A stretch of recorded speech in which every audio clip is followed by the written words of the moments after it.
And we're live. All right, welcome to the meeting with the elected officials, Thurston County elected officials for April 29th, 2020. I am John Hutchings, and I'm zooming in. It makes it official, like I'm really at work here at home. And we'll go around the room and introduce each other, ourselves rather. And so joining the conference. Go ahead and Ty and then Gary, go ahead. Hi, Mentor, County Commissioner. Gary Edwards, County Commissioner. And Romero? Ramiro Chavez, County Manager. And I don't see Robin. Oh, there she is, Robin. I'm here, Robin Campbell, Assistant County Manager. Okay, and I see, whom else do I see? Let's start up in the corner. Linda? Good morning, this is Linda Meyer in Low County Clerk. And Judge Price? Judge Eric Price, Superior Court. Judge Wilson?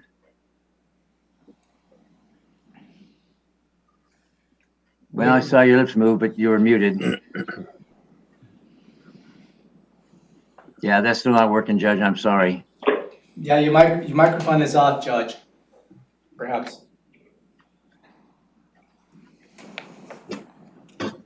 And if she gets that sorted out, we'll move on to our auditor. Mary? Hi, Mary Hall, Thurston County Auditor. And Stephen?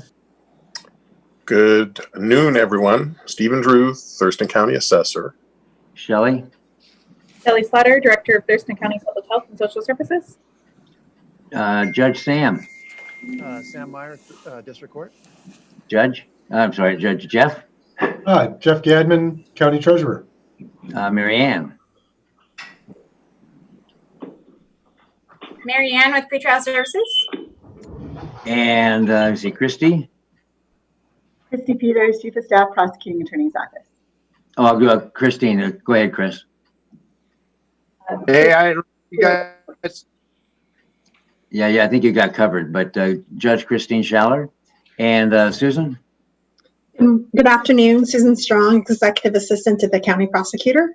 And who have I missed? John Snaza. Oh, Sheriff, welcome. I don't see you. You're just zooming in, are you? Or just off video? I see their Yes, name sir. now. Okay. And did Jeff Gadman just join as well? I already introduced myself. Yeah, we got Jeff. Who else am I missing? Gary Warnock, Thurston County Coroner. Yeah, Gary. Okay. And is there anybody on the phone?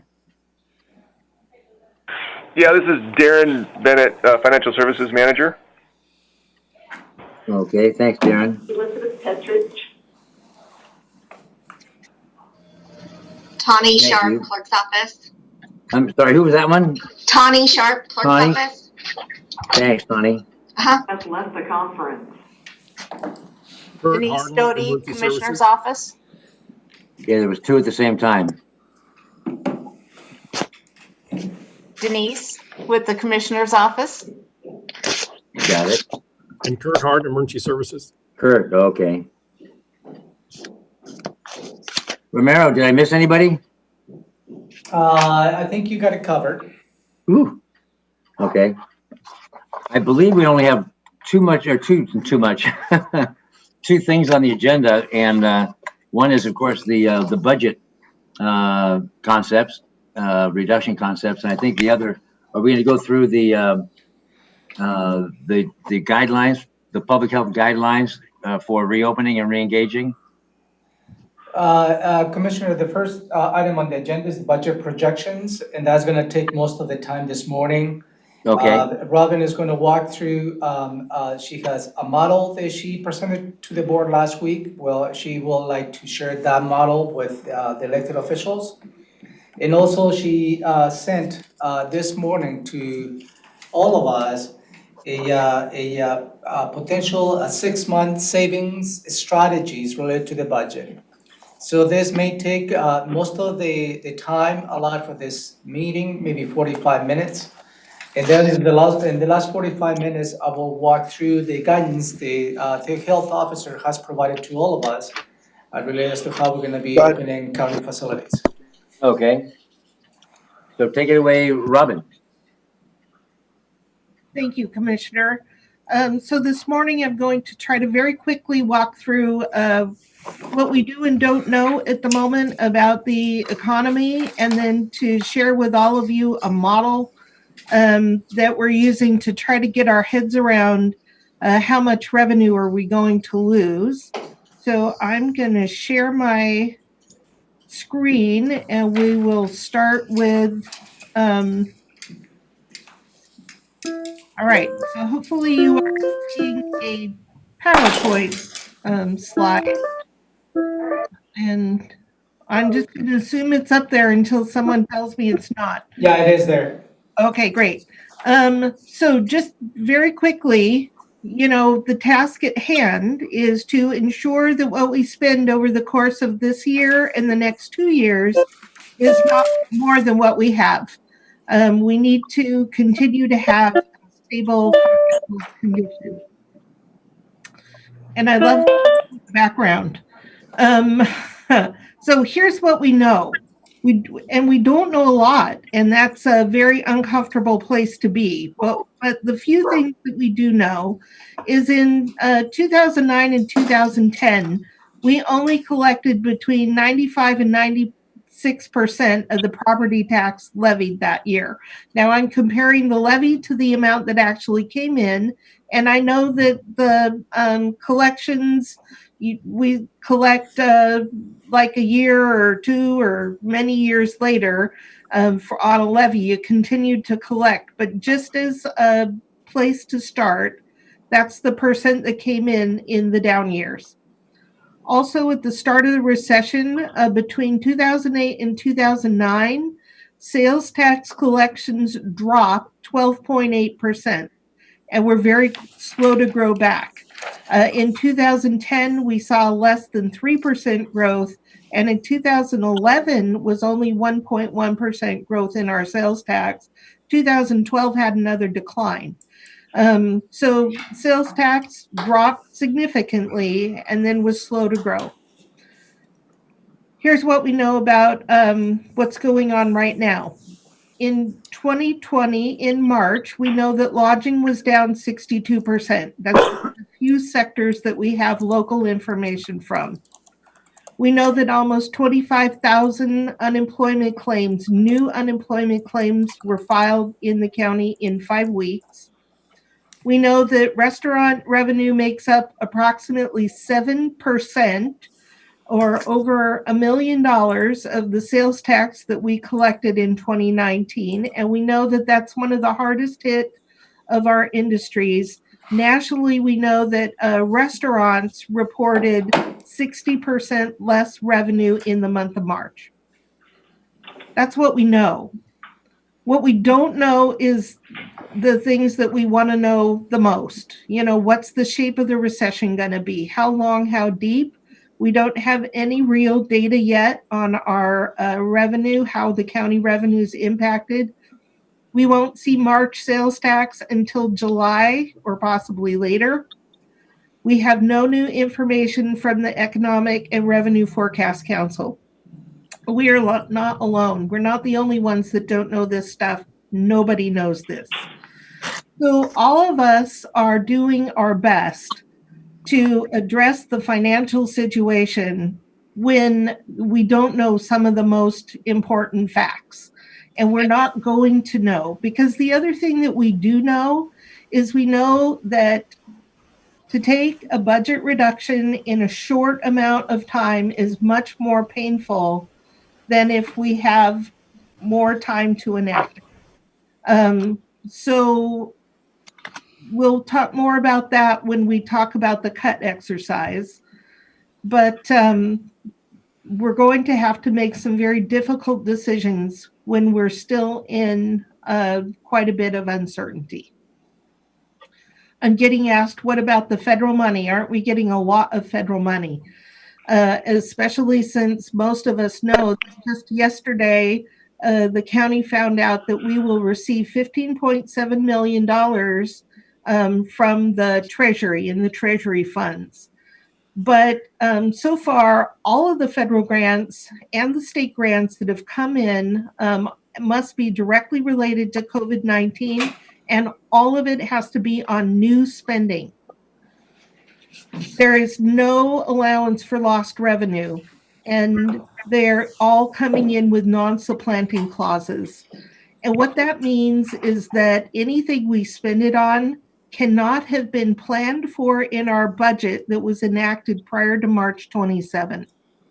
So even though we have a lot of money coming in, it can't be used to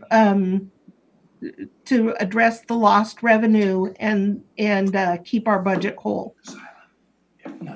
So I have sent to you information about cuts, and we'll get back to this. But now I want to share a model for how we're trying to assess what is that loss going to be. So I need to stop sharing that screen and instead share with you a different screen. What you should be seeing now on this side is a graph. It's an interactive graph, and on this side is a spreadsheet. This is where we were prior to COVID hitting. We were actually in really good shape, and this solid yellow line here on the graph is our projected fund balance for 2020. Revenue was coming in strong.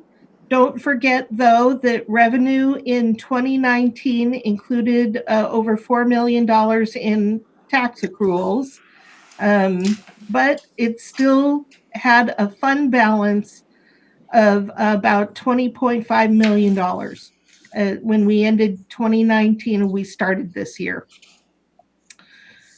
The revenue was projected to come in at $104.5 million in 2020. We anticipated we would spend about $105.5 million. That includes a 3% reversion. There were a few things to adjust in 2020. We know we never collect 100% of the budgeted levy. We know that, but we were thinking about 99.5% would come in. That caused very little change in the graph. And down here on this yellow bar, you see that we would have lost about $215,000 in revenue. Not a lot, and we planned for that. We also knew that through March, we had received sales tax revenue. It was on a strong trend. We were already 6.8% above the prior year and expected to collect about $1 million more than was in the budget. So sales tax was up. The reduction in property tax was negligible. In future years, we were forecasting 2.8% and then 3% in alignment with the State Forecast Council. And let's just adjust this property tax. Whoop, that's not right. So you see that we were really on a very steady course prior to COVID-19. But that's not where we're at today. So I'm going to reset this model back to whole numbers and apply a little of what we know. So if we say that the property tax in the first 2 years of the Great Recession, and this is all economists across the nation, by the way, are saying that if it's only as bad as the Great Recession, then we're going to be fortunate. Everyone is saying it's going to be worse. So let's just put in recession level changes. 95% of property tax in the first year and 96% in the second year. And then it came back to 98% in the third year after the recession hit. You see how much revenue lost just from property tax collections going down. In the sales tax, if it took 2 years on a slow downturn for our sales tax to drop 13.5%. This one is hitting all at once. So if we lose 13.5% in sales tax and in other expenditures, we expect that those are going to drop probably at least 5%. All our other, not our other expenditures, but our other revenue, you see that we could get through this year, but the next 2 years we're in trouble.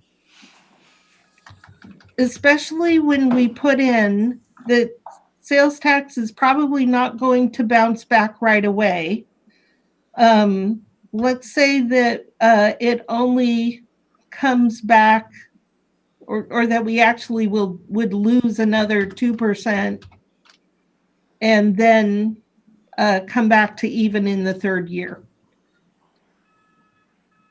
We also know that if we don't add anything to your budgets, if we don't do budget amendments, that you will not be reverting 3% of your expenditures. So let's say there's only a 1% reversion.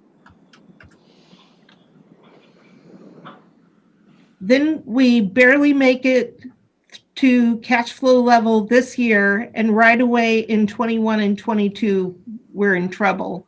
And we will have lost in revenue $6.8 million under this scenario. Now, is this scenario right? We don't know, and we're not going to know for a while. But if we're in a position where we have to reduce the budget by somewhere in the $5 million range, it's better to start that now than later. So I'm going to leave this where it is. I'm going to stop sharing my screen, and I'm going to turn it back over to our elected officials to have the conversation about what of these spending reductions might work. Just to walk through what those reductions are, and the document that I sent you, this is what 6 month savings would be. So we made an assumption that if we start on July 1 and enact whatever the strategy is, that we would save about this much money. These items are not mutually exclusive, meaning that we could not take the temporary salary reductions and staff furloughs and add those two items together and save that much money. There are some interdependencies that we would need to work out. There are notes at the right-hand side of the page where you can see some of the considerations that we need to make. And we know that every one of these has a downside. None of these are a happy thing to do. But the information is here for you, and I'm going to turn it back over to Commissioner Hutchings. So just to start off, do you explain any of the state or Fed money that's coming to us and how it can or cannot be used, like that 15 point whatever million, etc.? We've only started looking at the guidelines, and more guidelines should be coming by the end of this week. Let's see, this is CDBG. Here's the relief fund. So there are some broad things that it can be used for. It's to be supporting public health, medical expenses. It can be used for payroll that was not planned in the budget, but such as, I have facility staff that I've redeployed to the ECC to support distribution. We could cover that expense. It can be used for the community, like food delivery, facilitating distance learning, promoting telework compatibility with public employees, although that's limited. There's a long list, and we'll distribute that, but none of it could be used to make up this $5 to $10 million that we're going to be short in revenue. Right. So thank you for that. And I've had people say, "Wow, you're getting over 15 million. Whew, that's going to be a godsend. It'll go to the general fund. It's going to save." Well, I just want people to hear that. Now, so I'll turn it over to the electeds. And I can see the screen. Most of you, if you have a question, please raise your hand so I can see you, and I'll call on you. About the best orderly way I can do that. And I see no hands. I guess we're done. Bless you, Shelley. There we go. Mary, please. So it's not on this list, but one of the things that we started actually right away, Robin, after you kind of sound the first alarm, we do have a 10-year backlog on scanning projects. So we've moved a lot of our full-time staff that were paid out of the general fund into a restricted fund. So that's been quite a cost savings just in the last couple months.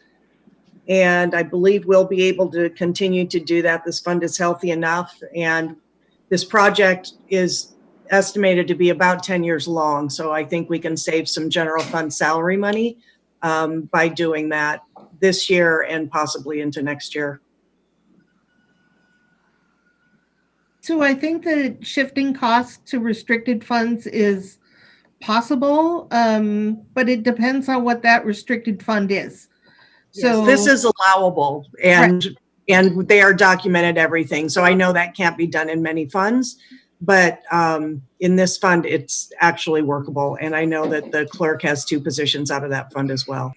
Right. And that's very good. And I don't doubt that it's an allowable expense. But what I wanted to say was general fund is not the only fund that's going to be impacted by the economic downturn. We know that treatment sales tax, detention sales tax, the Medic One Fund may be one of them.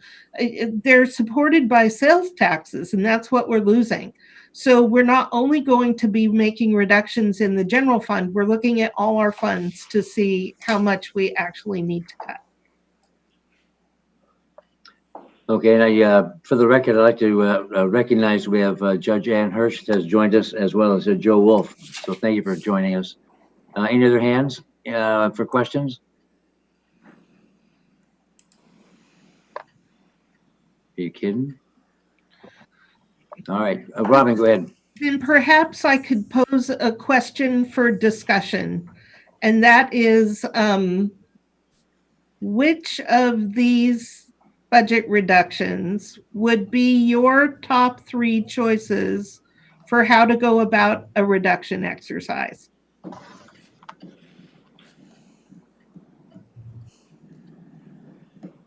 And just go ahead and chime in. So anybody, just chime in. Robin, that question is based on the information you sent this morning. Either what I sent or other ideas. Or open to, okay. Right, we're open, but we need to, I would suggest that we need to get to $5 million. How should we go about that? And the target of $5 million reduction should start implementing whatever the strategy is July 1st. Yeah, good point, July. Commissioner Hutchings, this is John. Yes, sir, Sheriff, go ahead. Just to let you know, we've started if you will, an internal hiring freeze to where I have now 3 sheriff law enforcement vacancies, and I'll have 5 correction vacancies. So we've already started that. And I'm looking at, we'll probably have another 2 law enforcement vacancies probably by November, and probably another 1 or 2 in corrections by November. Wow, okay. Thank you, sir. Anybody else want to share? Ideas, thoughts? Or maybe areas that are just hands off? Judge Hirsch, did you have something? Okay. Actually, I would just say that, it's not that we don't have ideas. I just got it this morning and I was actually on the bench this morning. So I'm just looking at it for the first time. I need to consult with the other judges and, Jennifer Creighton, our court administrator, before I can really weigh in on that with any authority. So it's not like I don't have thoughts or ideas. It's just, I really haven't, had the time to think it through with my colleagues here in district court. Fair enough, Judge. Thank you for that, because I was just reading it for the first time about 2 hours ago as well. So I'm sure you folks haven't had a time to digest it yet. Any first thoughts or initial blush from anyone? Guidance? Yeah, go ahead, Stephen. I see that increase the road fund shift, I guess, and increase the road fund diversion. I have questions about both of those. It seems like they both should be maximized. And my point of view is based on my operational realities. So if our choices are to face budget cuts, to face staff cuts, whether it's 1 day a pay period or an hour a week, it doesn't really matter. It adds up. I have a field crew that works around the year. If you add up a day a pay period, it's 8 months lost. That's 8 months of a full-time FTE that I lose. And I can't afford that. I can't get the work done without that. And so what I want as a starting place is to maximize every tool for interfund solutions and then show us the math. So stop collecting for IT projects, delay IT projects, stop contract projects, and divert as much as you can into the general fund. And then let's see what the magnitude of our problem is. Thank you.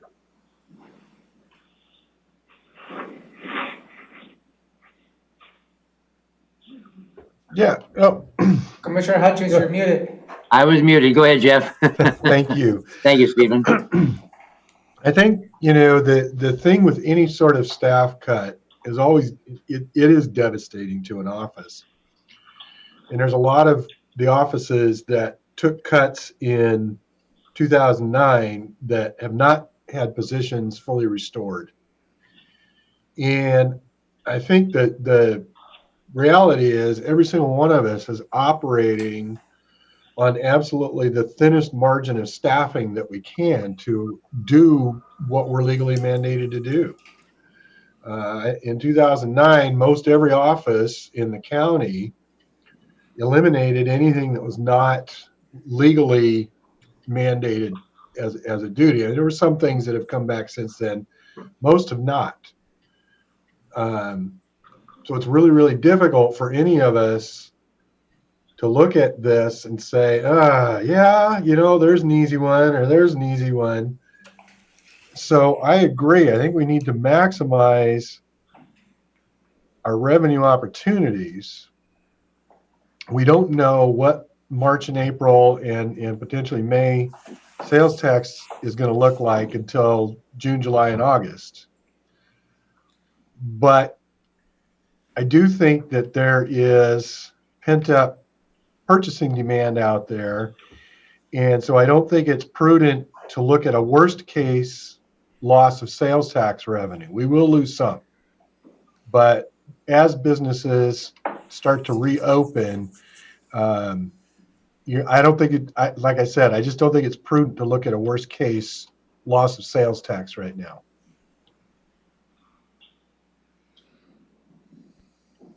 Fair enough. Anybody else? Mary has a hand up. Yeah, go ahead, Gary. Mary. Mary, go ahead, Mary. Thank you. I think we have to look at the general fund as a whole. But first I want to elaborate a little bit on what Jeff said. With the cut in interest rates, our real estate recording transactions have not dipped So while we may be losing some REAP funds, the refinance market right now is really strong. And I also want to congratulate departments. I mean, we recognized $16,000 in discounts taken in the first quarter, which we never used to take. So I want to really encourage departments to pay their bills timely and take those discounts. I mean, nickels add up to quarters, add up to dollars. And I think looking at low-hanging fruit, you know, we've been giving rebates back to the departments from credit card rebates. That would be a natural thing. But I think we're challenged because most of our expenses in county government, of course, are salaries. And because we're self-insured, we've got to be careful, as Robin will tell you. You know, layoffs don't net as much as we would think they do because we're self-insured for unemployment benefits.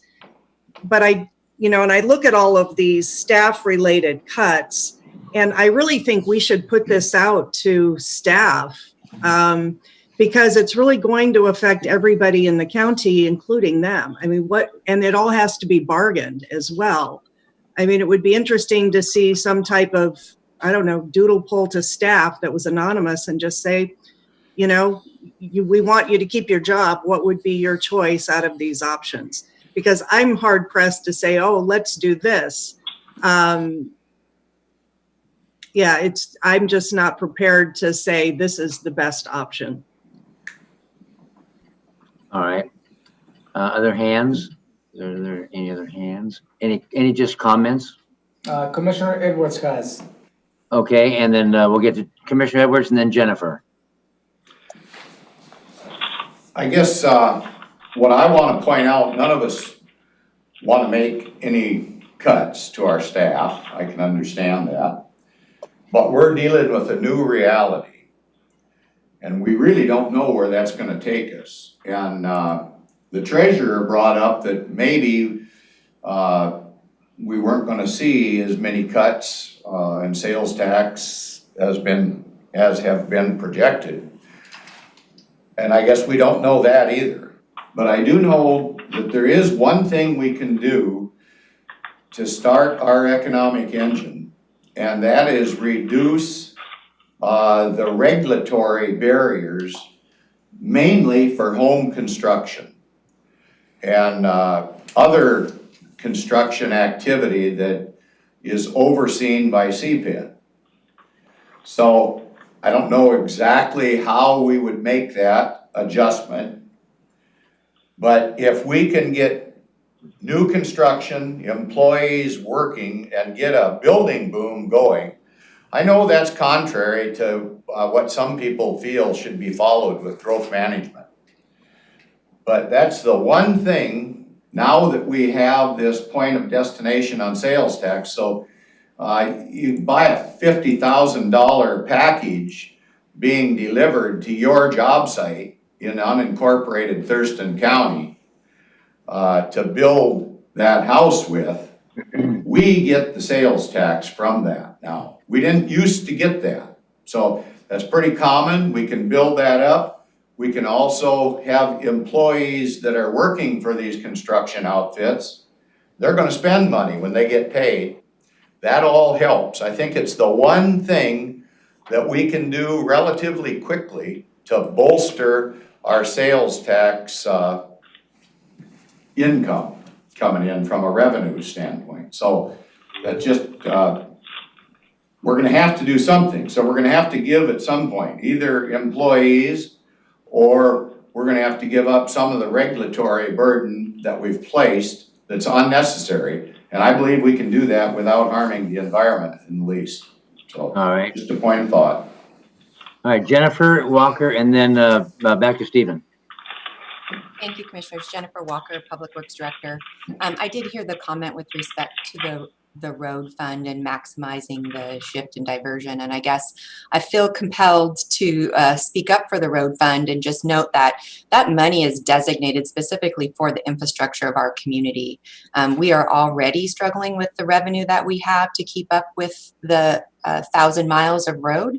And so I understand that there's difficult decisions that have to be made, but but that is just pushing the problem down the road and increasing it exponentially, because as we let our roads deteriorate, the cost to maintain them increases substantially, as opposed to regular maintenance. So it pushes the problem down the road that hasn't been improved or repaired. Got it. Stephen? Well, losing employees that we've invested deeply in is pushing a problem down the road as well. So it is a tough choice.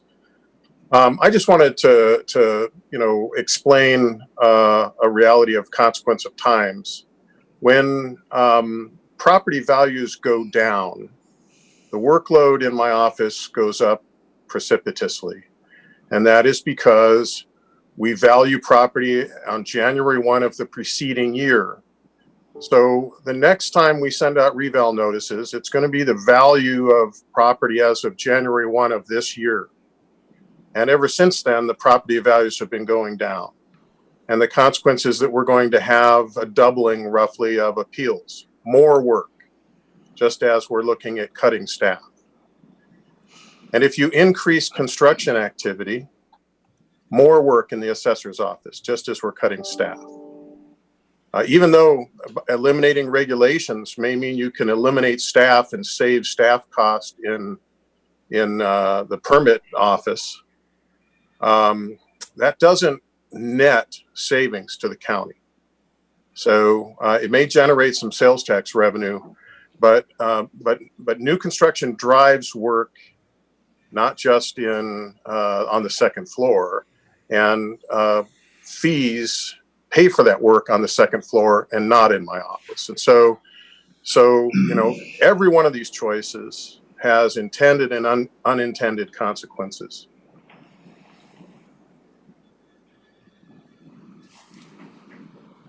There we go. It can be devastating to many individuals. Any other comments? I'm looking around the screen. Romero, please. And Commissioner Edwards has also.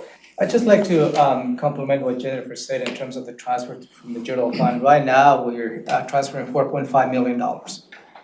And whether we have the ability to transfer more, and transferring more also will represent reduction in the workforce in public works. So it's not like there is a floating money in the road fund that it will not be affected by reducing the staff in public works. So I guess we always have to temper, some of those options, because there is not a slash fund in the road fund as we know it. Commissioner Edwards has a question. I just wanted to clarify that I'm not advocating for a reduction in staff over in CPED. I'm advocating for a reduction in the regulatory roadblocks that are in place. I can give you a couple of examples. Cascade Resort out in the Bald Hills area has been asking since 2011 to expand their resort capacity. The doctor down in Tenino has been asking since 2016 to allow his property to be built on. So I would envision that would maybe create more work at CPED, but it would also bring in a lot more revenue when it comes to new construction and to the sales tax package that would be brought on site. I just wanted to clarify that. Romero, is Ty signed in? I don't see him anywhere. Yeah, he is in. Okay. Commissioner Minster, did you have any input? There you are. Any questions or comments? No, I'm not gonna, I have a different point of view from Commissioner Edwards on that last point, but this isn't the time or place to get into that. The comments that I'm hearing from the assessor and the public works director and the treasurer and the auditor, those are exactly the kind of input I'm looking for today. So, and I understand the judges, and we all got these numbers. Robin was cooking them up as fast as she could and to get these ready for us. And so if you look at this and you think about it and you have ideas that, after today, whether it's tomorrow or the next day or next week, please email me, call me, whatever, or all of us, and we want this input. This is what this meeting's about, and I'm writing all of your comments down very carefully. So I just want to hear more in the time we have. I'm appreciating this very much. Thank you for that. Go ahead, Jeff, and then Eric. Yeah, I do want to say to Robin, thank you for giving us a list to start the conversation with, and the numbers that go with it. There's a couple of them, TBD, that I'd like to see numbers with, but it gives us something to start our thoughts with. And for me personally, I just didn't have enough time to really chew on it before our meeting. I do apologize that the numbers didn't come sooner, but I did send these lists out two weeks ago. But it's hard to think about them when you don't know approximately what the savings would be. Right. Go ahead, the Jeff. comment that I wanted to make, and it was one of the harsh realities that we came to realize in 2009, is just because we have a reduction in revenue, that doesn't change the size of our customer base, and it doesn't change the amount of services the public expects from us. So I think it's very, very important to keep that in mind. Yeah, good point. Judge Price? Well, I wanted to echo what Judge Meyer said with respect to the difficulty of talking and representing the collective of a number of elected officials. And I don't pretend to do that in this call. I just wanted to point out the unique challenges that the justice system has sort of generally. And I recognize that there's been economic activity that has stopped based on the stay-at-home orders and closing down our operations.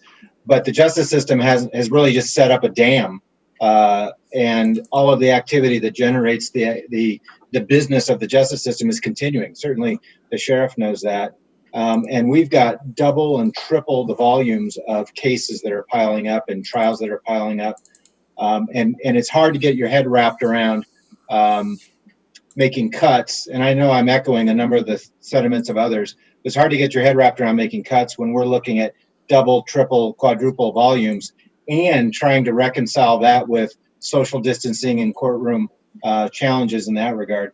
I recognize we have some 15 million that's going to roll in, and I'm interested to have further conversations about whether some of the concerns that the justice system will have when we open or slow open or roll it out, and with the dial turning up, whether some of that can alleviate this pressure we have. But it's not like our business has stopped. There's people still getting in disputes on the civil side, and certainly people still committing crime. And we're going to have a whole lot of more challenge when we open up, as opposed to less to be able to contemplate cuts. I'm not saying that we're not going to go through the exercise like everybody else, but it's just, Ty's looking for feedback. That's my general feedback with respect to the challenges the defense, prosecution, and the courts are going to have when we sort of dial it up. Thank you, Judge. And any and all feedback is greatly welcomed and needed, because July 1 is going to be here before we know it. And I've said this before, that I haven't experienced in my lifetime a time where time is screaming by at the same time simultaneously. It's running as slow as it can be. And it's very unique and very weird. But so any feedback that you might have, please get it to us, get it to Robin, whomever, so we can chew on this, because not everybody's going to be happy. There's going to be some real tough decisions made. And before I get to the other hands up, I just want to say at 2:30 this afternoon, Governor Inslee is having another press conference. It'll be live streamed on TVW, and I'm sure the other stations, I'm going to guess the other stations will cover it. And he's going to explain again how we're going to re-engage the public and re-engage business. And there's a move afoot that's even somewhat, I don't want to say supported, but the State Department of Health Director, is it Weissman or Weiss? He's intrigued by it as well, but it's about how to, it's about decentralizing the restart.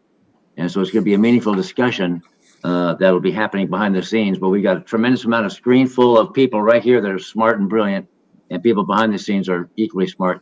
So we need all the input we can get, because we've not done this before.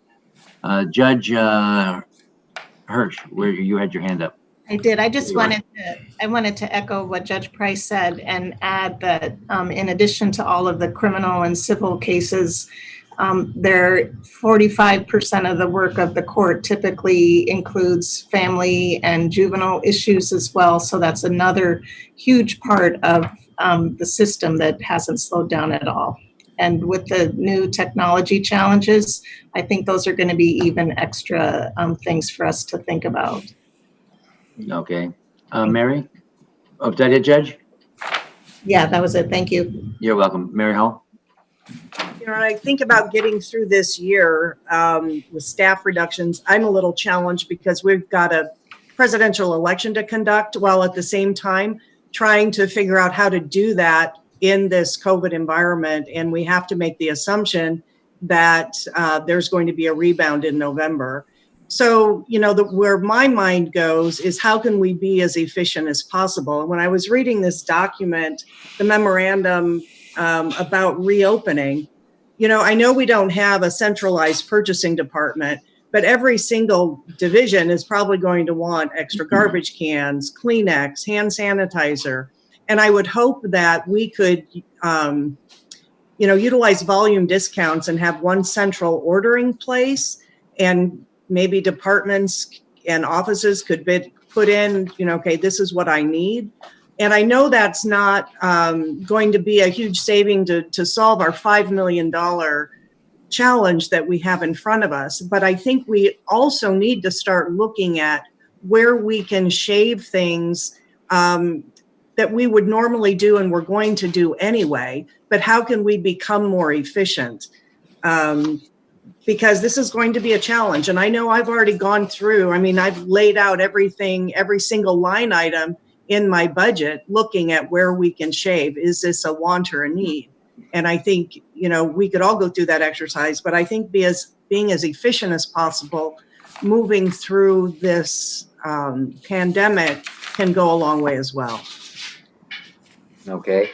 Commissioner Edwards had raised hand. Who did, I'm sorry, who? Commissioner Edwards. Oh, go ahead, of course. I guess just following up on Commissioner Menser's comments that we want that feedback, I guess I would ask that anybody that does submit feedback, unless it's an individual correspondence with a separate commissioner, I would ask that everybody send their stuff through the county manager so that we all get notified about those type of issues and we can have a broader discussion.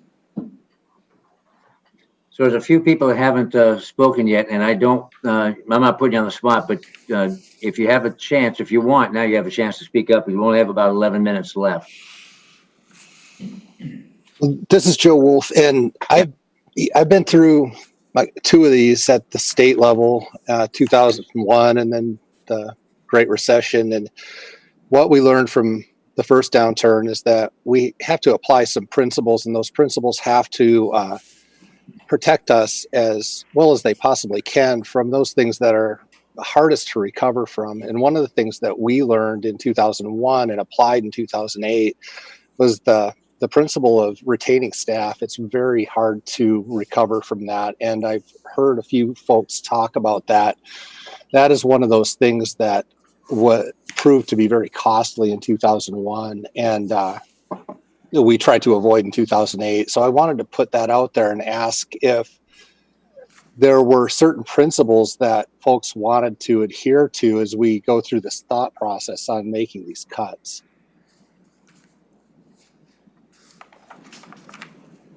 Any answer? Well, at least think about it then. I would say make staff layoffs a last resort. Okay. I think if we're talking about principles, Commissioner, one thing we should do is carefully consider what occurred in 2008 and 2009 in terms of staff cuts, and what has occurred since 2008, 2009 in terms of staff restoration before we consider whether staff cuts across the board are appropriate or whether that study suggests that some less blanket approach is appropriate. And sure, I express that because my staff remains 20% below where it was in 2008. And that is not true in a lot of areas of the county. It's not true in the commissioner's office. It's not true in a lot of areas of the county. And so if we take the cuts that occurred in 2008 and we don't restore them, they were blanket cuts, and then we come back this year and do blanket cuts again for those offices that haven't had the positions restored, you double, you exponentially make it impossible to get the work done.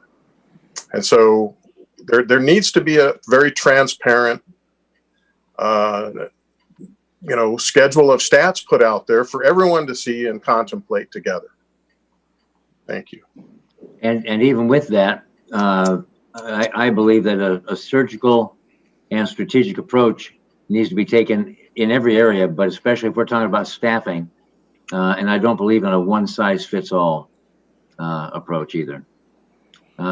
Anybody else? Well, I appreciate that. Thank you. Yep. Jeff. Yeah, I just, has anybody given any thought to the fact that teleworking has been so successful? Will that allow us to consolidate some offices to shed leased space? I think that's being looked at across the board, I believe. I'm seeing a head shake. Robin, good. Okay. We just have a few minutes left. I want to you can give me a thumbs up or down. Would anybody benefit from an update from Shelley Slaughter on the health of the county and or from Kurt Harden at the OC? Would that be beneficial? Okay, that's enough thumbs. Go ahead, Shelley. You've got just a couple minutes. Update. Commissioner, I was hoping to go through the second item on the agenda, which is the memo that I sent to the elected officials this morning related to the principals, the health officer sent related to reopening the offices. Go ahead and jump into that. Let's do that. And I hope everybody's had a chance to look at that. Well, I just sent that this morning, and I obviously don't expect for everyone to have read it because there's a lot of information on this. And Shelley and Dr. Yu put a lot of thought behind this, and really start providing some principles as to what we need to do in offices and departments to both protect our employees as well as protect the public. I believe this afternoon, perhaps the governors are going to extend the stay-at-home order. So it will be unlikely they will be opening county offices on May 5th, but perhaps it will be a couple of weeks after that.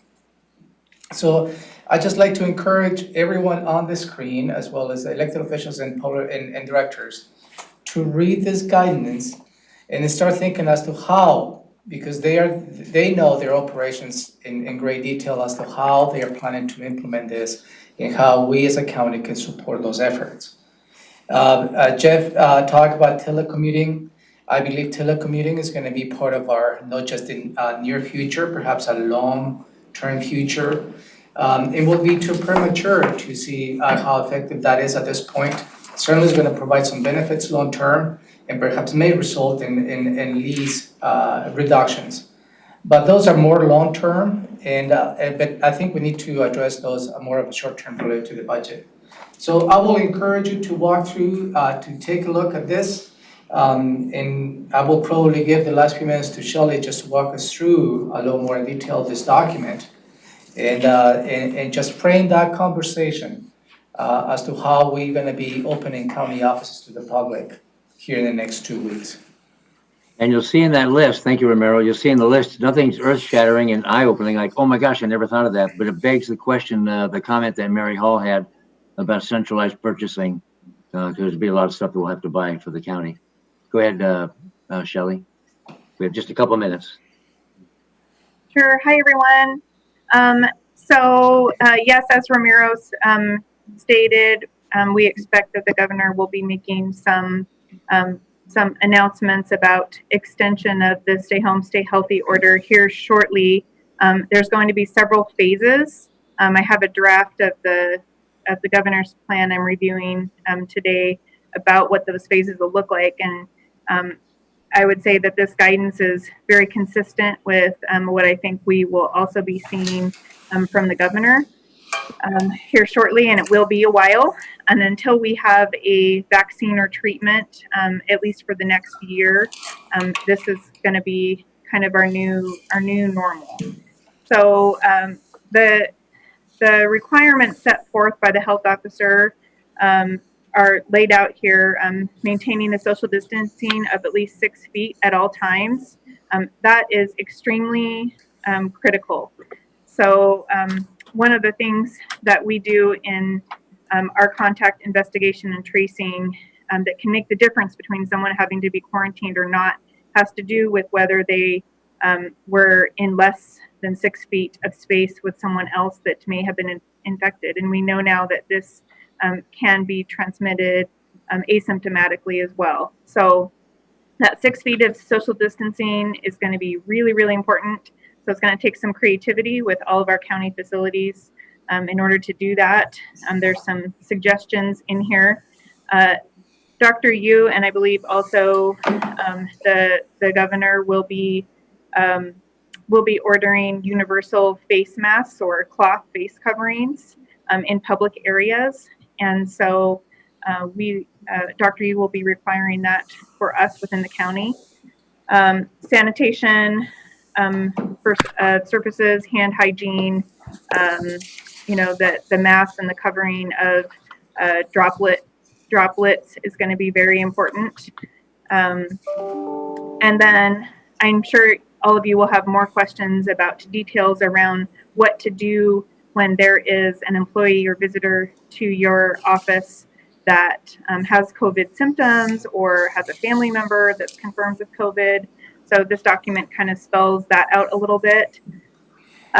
We'll also be asking to have signage posted outside all public entrances and employee areas that prohibit and do some screening of hopefully screening out of people with COVID-like symptoms. So this document's covered there. And then I also expect that those in the high risk category are going to continue to have a stay home, stay healthy order for a long time until we do have that vaccine or treatment. Telecommuting is going to be encouraged, and as well as kind of adapting to other ways of doing business. So limiting groups, limiting numbers of people, discouraging anything that might congregate. Okay, I'm done. And how many sick, how many dead, how many recovering? We only have 30 seconds. Get it out. Thank you. Okay, we have 103 cases as of today and one death. And all the rest of the data is on our Thurston County Public Health website. Good, thank you. And several of us have a 1 o'clock Zoom meeting. So we got to have any really quick final thought, before goodbye? Anyone? Stephen? So, it sounds like we have federal money.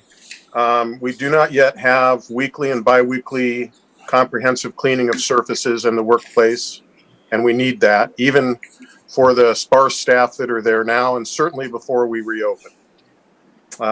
Secondly, we need clarity, Shelley. We need clarity. We need to know who we call, when we call, what we should expect. Other counties have comprehensive cleaning contractors on contract, guaranteeing a within 24-hour response. Do we have that? I have no knowledge. Nothing's been communicated out. And so in what circumstance do we send everybody home immediately? On what circumstance do we call somebody, and who do we call? And what should we expect to occur? We need to know that before we get to a point of reopening the office. And we have some time, because the purpose of today's press conference is to extend the stay-at-home order. That's why it's occurring today, not at the end of the week. So now you've got several questions. But we need to use that time, please, to get managers and elected officials equipped with a plan that they can educate their staff on, so that when that unfortunate thing happens somewhere in our county, that we're not scrambling and failing to react appropriately. All right. Thank you all very much for participating. Goodbye. We'll get some information out, I trust. Thank you.